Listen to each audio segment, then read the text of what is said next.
Hey there, my name's John, and today I'm here to teach you how to do the impossible.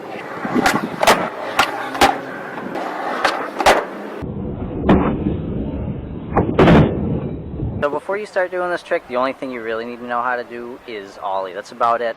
I've seen videos where people say you need to know how to 360 shove and 360 flip, and that's completely wrong.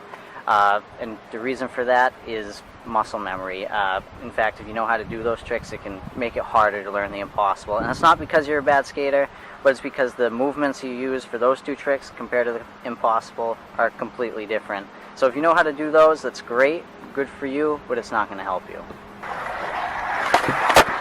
Before you go out and practice the trick as a whole, you're definitely going to want to practice the rotation stationary and off the board.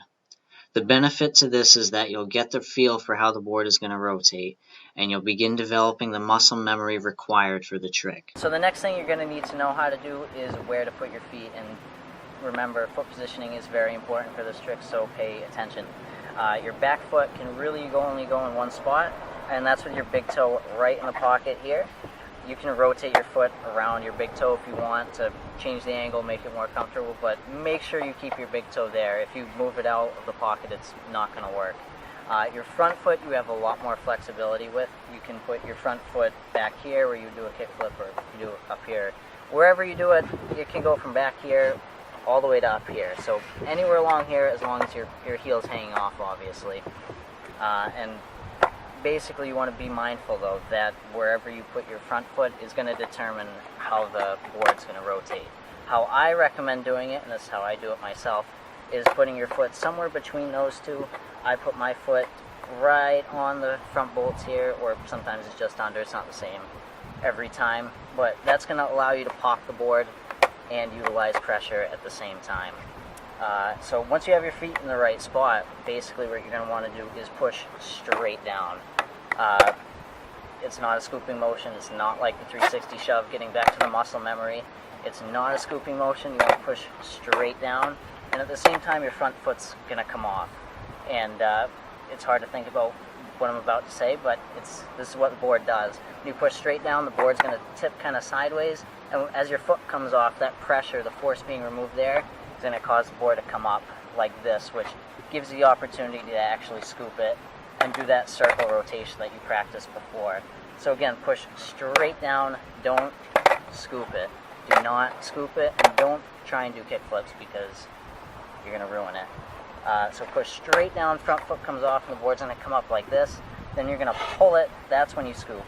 You're going to pull it and do the circle rotation there, then you catch it with your front foot and land. Common problem that I had while learning this is that I would do the trick, the board would come around great, but I would land up here. And because of the way the trick works, and unfortunately the laws of physics, if you do a perfect rotation, a perfect circle, everything's going great, your back foot that the board wrapped around is actually going to land towards the middle or the front of the board. That's unfortunately how it works, but I'm going to tell you how to correct this. So basically, halfway through your rotation, the board's upside down, grip tape facing down here. You're actually just going to pull up with your back foot. So this is your back foot. You're going to pull up midair, and that's going to slide your back foot towards the back of the board. And it's kind of hard to think about this, but you do have to consciously think about it to fix it.